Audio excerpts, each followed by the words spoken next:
ناظرین آداب، آج 23 فروری سن 2024 عیسوی ہے اور جمعہ کا دن ہے۔ پیش خدمت ہے 23 فروری کا ہندوستان اور عالمی تاریخ میں درج پس منظر۔ 23 فروری کے ہندوستان اور عالمی تاریخ میں درج اہم اور مختصر واقعات کچھ اس طرح سے ہیں۔ 23 فروری 1468 عیسوی میں چھپائی کی مشین کی دریافت کرنے والے یوہین گوئٹین برگ کا انتقال ہوا تھا۔ 1788 عیسوی میں حیدرآباد کے نظام نے کرنل اسمتھ کے ساتھ ایک معاہدہ کر کے برطانوی برتری کو قبول کیا تھا۔ نظام حکومت کا خاتمہ 1948 کو ایک خونریز پولیس ایکشن کے ساتھ ہوا۔ یہ واحد ایسی حکومت تھی جس کا سارا نظام خود کا تھا۔ 1792 عیسوی کی 23 فروری کو میسور کے حکمراں اور جنگ آزادی کی داغ بیل ڈالنے والے سلطان ٹیپو اور انگریز گورنر جنرل لارڈ کارنوالس کے مابین سری رنگا پٹنم کے ایک معاہدے کے بعد تیسرا آنگلہ میسور جنگ ختم ہوئی تھی۔ 1886 عیسوی کی 23 فروری کو امریکہ کے کیمسٹری کے ماہر اور موجد مارٹین ہیل نے المونیم دریافت کیا تھا۔ 1919 عیسوی کی 23 فروری کو اٹلی کے مشہور اور فاسسٹ لیڈر اور ڈکٹیٹر مسولینی نے اپنی سیاسی پارٹی قائم کی تھی۔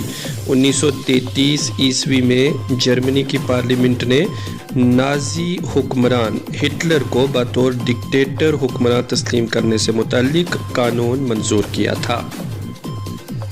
23 فروری 1940 عیسوی میں روسی فوج نے یونان کے قریب لاسی جزیرے پر قبضہ کیا۔ 1946 عیسوی میں ہندوستانی شاہی بحری فوج نے انگریز افسران کے خلاف بغاوت کی تھی۔ 1952 عیسوی میں ملازمین کے لیے پروویڈنٹ فنڈ ایکٹ نافذ ہوا تھا۔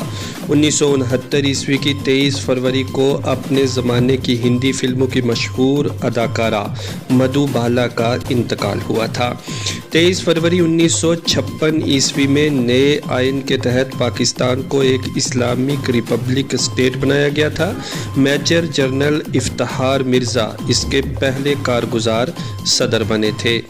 گیانا کو آزادی 1970 عیسوی کی 23 فروری کو ملی تھی۔ 23 فروری 1981 عیسوی کو اسپینی فوجی آفیسر اسپین کی پارلیمنٹ میں قصوروار ٹھہرایا گیا تھا۔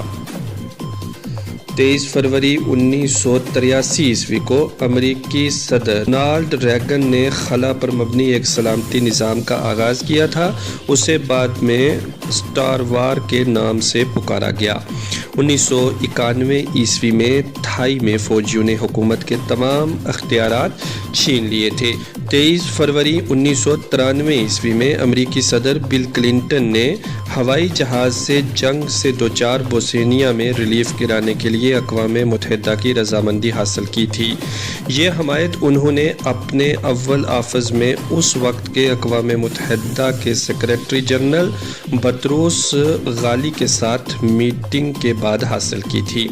1991 عیسوی کی 23 فروری کو امریکی صدر جارج بش سینئر نے اپنے اتحادیوں کے ساتھ عراق کے خلاف زمینی حملہ کرنے کا اعلان کیا تھا۔ 1998 عیسوی کی 23 فروری کو ہندوستانی test cricketer Raman Lumumba Dhaka کے اسٹیڈیم میں فیلڈنگ کے دوران سر میں گہری چوٹ لگنے سے انتقال کر گئے تھے۔ 1999 عیسوی میں حزب اللہ کے گوریلا نے حملہ کر کے اسرائیلی کمانڈر سمیت 2 فوجی افسروں کو ہلاک کر دیا تھا۔ 2001 عیسوی کی 23 فروری کو خلا میں 15 سال تک اپنی خدمات انجام دینے والا خلائی اسٹیشن میر کو بحر الوکائل میں گرایا گیا تھا۔ 2001 عیسوی میں امریکی سینٹ نے CTBT خارج کیا۔ عراق کے صدر صدام حسین نے روس کے رہنما ورگینی پریماکوف سے علیحدگی میں ملاقات 2003 عیسوی کی 23 فروری کو کی۔ اس کے بعد اسی دن امریکہ سابق اٹارنی جنرل رامسے کلارک سے بھی انہوں نے ملاقات کی تھی۔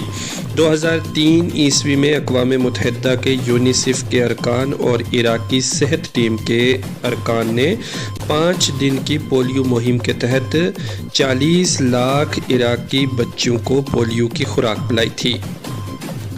23 فروری سن 2005 عیسوی میں مصری صدر حسنی مبارک نے امریکہ اور یورپی یونین کے سخت دباؤ کے تحت اپنے انٹیلیجنس سربراہ کو شام بھیجا تھا تاکہ وہ شام کے صدر بشار الاسد سے مل کر لبنان میں موجود شامی فوجیوں کو واپس بلانے پر انہیں آمادہ کر سکیں۔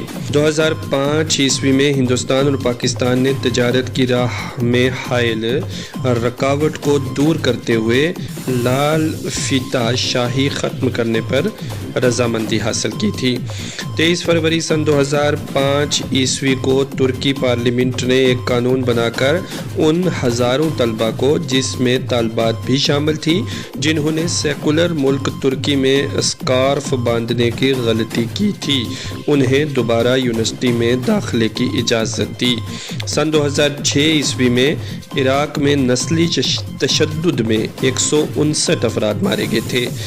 23 فروری 2007 عیسوی کو پاکستان نے ایٹمی بم شاہین 2 کا تجربہ کیا تھا۔ 2010 عیسوی کی 23 فروری کو کرکٹر سچن تندولکر ایک روزہ میچوں میں پہلی ڈبل سنچری بنانے والے پہلے بلے باز بنے تھے۔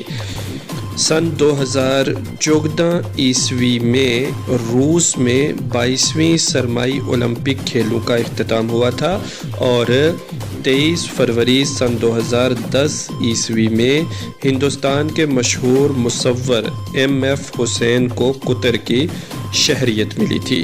تو یہ تھا 23 فروری کا تاریخی پس منظر جو ہمیں ہندوستان اور عالمی تاریخ میں درج ملتا ہے۔